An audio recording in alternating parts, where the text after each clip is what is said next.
প্রধান উপদেষ্টা ডক্টর মোহাম্মদ ইউনূসের পদত্যাগের দাবিতে নিজ অবস্থানে অনড় দলগুলো। 3 উপদেষ্টার পদত্যাগ ও রোডম্যাপ চাইল বিএনপি। আমরা এখন চাচ্ছি না, 17 বছর ধরে একটা ভালো নির্বাচন চাইছি কিনা। বিস্তারিত নিয়ে আপনাদের সাথে আছি আমি শামীমা সুলতানা।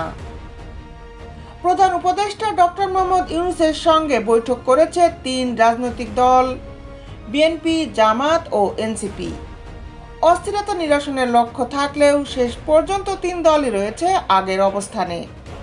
এনসিপি এবার যুক্ত করেছে শেখ হাসিনা আমলের সব নির্বাচন বাতিলের দাবি।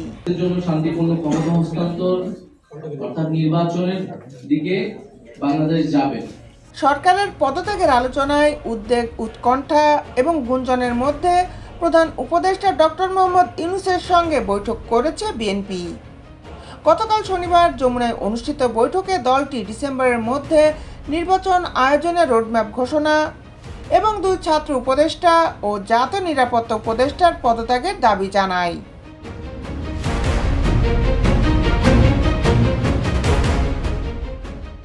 সন্ধ্যা 7:30 থেকে প্রায় 1 ঘন্টার বৈঠকে রাজনৈতিক পরিস্থিতি নিয়ে আলোচনা হয়েছে। নির্বাচন, সংস্কার, বিচার সহ বিভিন্ন বিষয়ে কথা বলেন বিএনপি নেতারা। আওয়ামী লীগের বিচারের দাবি জানান তারা। 3 পৃষ্ঠার চিঠিতে বিএনপি দলীয় অবস্থান তুলে ধরেছে।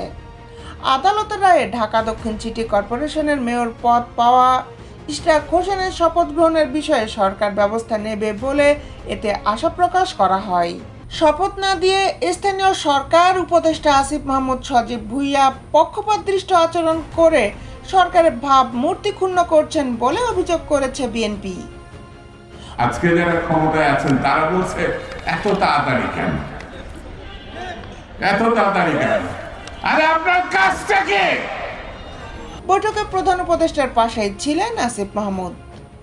তার উপস্থিতিতে বিএনপি লিখিত বক্তব্যে বলে, অন্তর্বর্তী সরকারের নিরপেক্ষতা বজায় রাখার স্বার্থে বিতর্কিত কয়েকজন উপদেষ্টা যাদের বক্তব্যে এবং কর্মকাণ্ডে সরকারের ভাবমূর্তি ক্ষুণ্ণ হচ্ছে।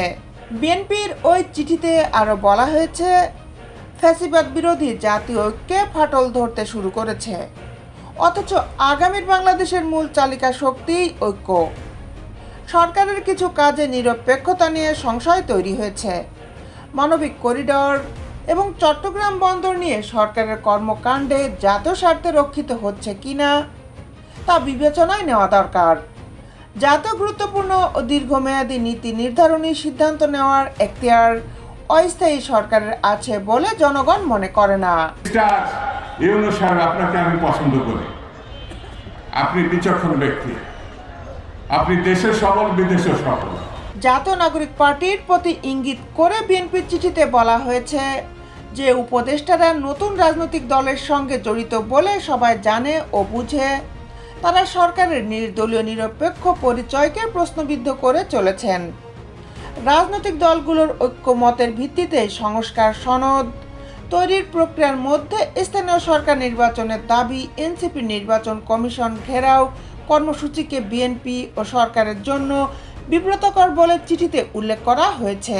বৈঠক শেষে সাংবাদিকদের প্রশ্নের জবাবে দলের স্থায়ী কমিটির সদস্য সালাউদ্দিন আহমেদ বলেন, নিরাপত্তা উপদেষ্টা এবং 2 ছাত্র উপদেষ্টার পদত্যাগের কথা আমরা লিখিত বক্তব্যে জানিয়েছি, আগেও জানিয়েছি। যাদের কারণে এই সরকারের নিরপেক্ষতা ক্ষুণ্ণ হচ্ছে তাদের বাদ দেওয়ার জন্য মুখেও আমরা বলেছি। ডিসেম্বরের মধ্যে নির্বাচনের আয়োজনের রোডম্যাপ ও অন্যান্য দাবির বিষয়ে আশ্বাস পেয়েছেন কিনা জানতে চাইলে সালাউদ্দিন আহমেদ বলেন, তারা কথা শুনেছেন, এখন তাদের কোনো বক্তব্য থাকলে সংবাদ মাধ্যম দিয়ে পুরো জাতিকে জানাবেন। আমরা আমাদের বক্তব্য জানিয়ে দিয়েছি।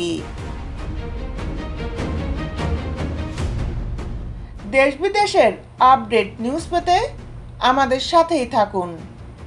Justice television, Dhaka.